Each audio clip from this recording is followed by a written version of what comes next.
In 1984, Leonard Nimoy boldly went where he had never gone before, into the director's chair of a feature film. Him being allowed to direct Star Trek III: The Search for Spock was part of his deal to return to the franchise, as, had they not allowed him this opportunity, The Search for Spock might have ended with them, not finding him. What exactly did you have in mind?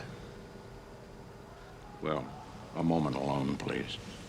While critics were cool on the movie, audiences and fans liked it enough to make it a considerable financial success, with it earning $76.5 million domestically, which was just below the $78 million The Wrath of Khan had made. However, like the previous film, its success was mostly limited to North America, with it only making about $10 million internationally compared to the $20 million that Wrath of Khan had made. The computer knows that. The question is irrelevant. No matter, like its predecessor, it was a major hit on home video and cable, and soon plans were in the works for a fourth film which would retain Nimoy in the director's chair, but the director would take the series into a much different direction, emphasizing comedy over action and bringing the cast to the 20th century. Why'd you watch where you're going, you dumbass? Well, a double dumbass on you! The resulting film would be pricier than usual for a Star Trek movie, but it would be the rare thing for a franchise, a blockbuster hit. I'll give you $100. Is that a lot? Yes, folks, the time has come to revisit Star Trek IV: The Voyage Home.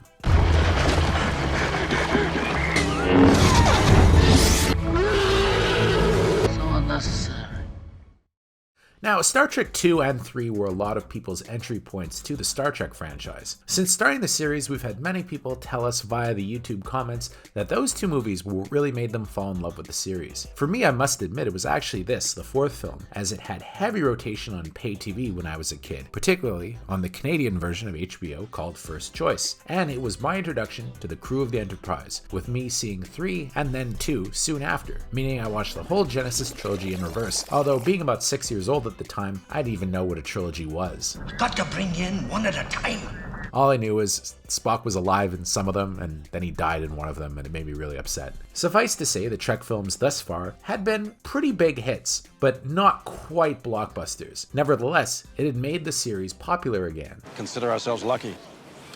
If Star Trek had been airing a lot on TV before the films came out, now it was virtually everywhere. And in 1986, the series would be celebrating its 20th anniversary. Paramount Pictures had already been plotting a new Star Trek TV series, but it wouldn't be ready to launch until the following year. But there was no way Paramount wasn't going to have a Star Trek movie in theaters to celebrate this milestone. Let's do our job and get out of here. Our own world is waiting for us to save it, if we can.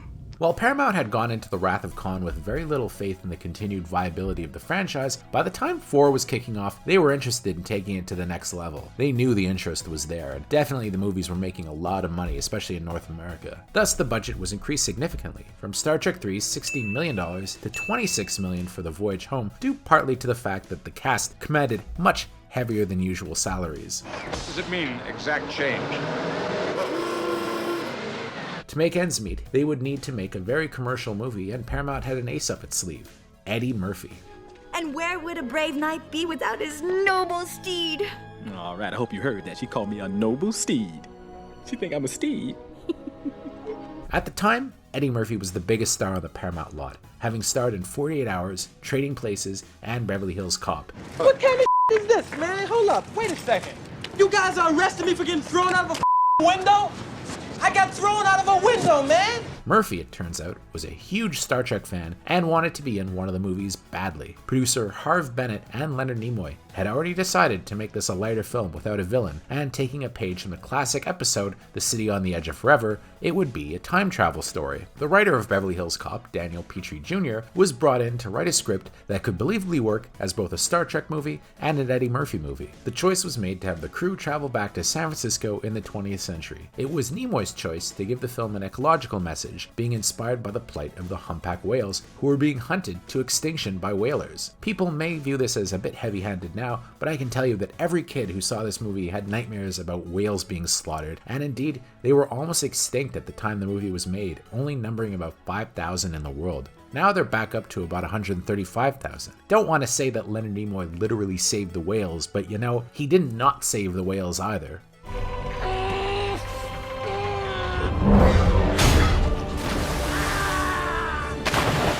In the original script, Eddie Murphy was set to play a college professor who was obsessed with two things: aliens and humpback whales, leading to him helping the Enterprise crew in their quest, which is to bring back a humpback whale to the 23rd century in order to speak to a deadly probe that only communicates in whale song. Holy macaroni! In the end, cooler heads prevailed, and it occurred to everyone that bringing Murphy into Trek was kind of risky. Yes, it theoretically could greatly increase the Star Trek audience, but it would mean limited screen time for the crew, and probably even worse, limited screen time for Eddie Murphy. It wouldn't be a Star Trek movie, and it wouldn't really be an Eddie Murphy movie either. It'd be some kind of hybrid. Well, then you're just gonna have to take your best shot. Best shot? Yes, Spock. Your best guess. Guessing is not in my nature, Doctor. Well, they probably still would have made a good movie because this was Murphy at his peak, and, the Star Trek crew definitely knew what they were doing. There was also a chance that it could have been a little too much like Superman 3, where the movie eventually became a toned-down Richard Pryor type comedy. I'm talking about drying it up like the machines that they have in the men's rooms. You know what I'm talking about?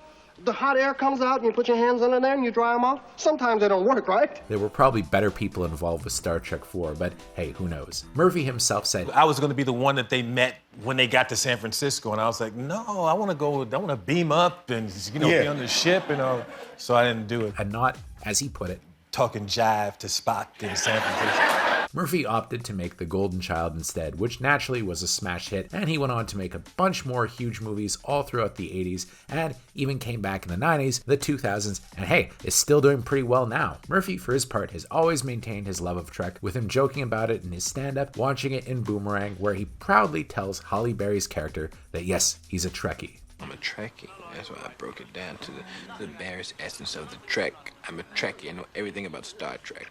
They ended up turning to Nicholas Meyer, who had basically saved the franchise with Star Trek II, to retool the script with Harve Bennett, leading to the version that went into production. The proposed Eddie Murphy character was turned into a female marine biologist to be played by Catherine Hicks, who would serve as Kirk's love interest. See you around the galaxy. Meyer proved to be the ideal guy to write a time travel comedy, as after all, he had made Time After Time and mined a lot of laughs out of H.G. Wells traveling to 20th century San Francisco. You're not one of those guys from the military, are you? Trying to teach whales to retrieve torpedoes or some dipshit stuff like that? No, ma'am, no dipshit. Well, good. That's one thing I would have let you off right here. Indeed, the movie unexpectedly turned into something of a laugh riot. No one ever thought a Star Trek movie could be legitimately funny, but the fish out of water aspect was done brilliantly, with Kirk and Spock traveling through San Francisco, learning to swear, assaulting annoying punk rockers, and basically having a good old time. Trivia, the punk rocker is actually played by the movie's associate producer Kirk Thatcher, who also wrote the song I Hate You with sound designer Mark Mangini. It is currently laced with, shall I say, more colorful metaphors. Double dumbass on you, and so forth. You mean the profanity? Yes. That's simply the way they talk here. Everyone has fun with Walter Koenig's Chekhov getting into some hot water for infiltrating a nuclear base because, well, he's Russian and this is the Cold War after all. I guess nobody on the Enterprise knew a heck of a lot about history. You son of a bitch! The only issue the movie has really centers around the fact that Kirk and Spock are so prominent that everyone else is sidelined to some degree, although DeForest Kelley as McCoy gets a few good moments when he visits a quote-unquote barbaric 20th century hospital, even giving an old woman on dialysis a few pills that helps her grow a new set of kidneys.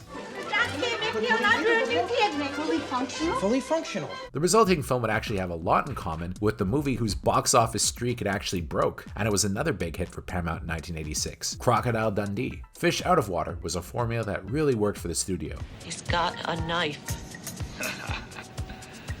That's not a knife. That's a knife. One thing fans have noted about The Voyage Home is that the musical score is a major departure from what James Horner did in Star Trek II and III. Apparently, Leonard Nimoy wanted him back, but at this point, Horner had become a top composer in his own right and opted to score movies like Aliens instead. Thus, Leonard Rosenman, who had a lot of sci-fi credits including Fantastic Voyage and a few of the Planet of the Apes sequels, was brought in. Hey, come on, Potato Head. If Woody says it's all right, then, well, darn it, it's good enough for me.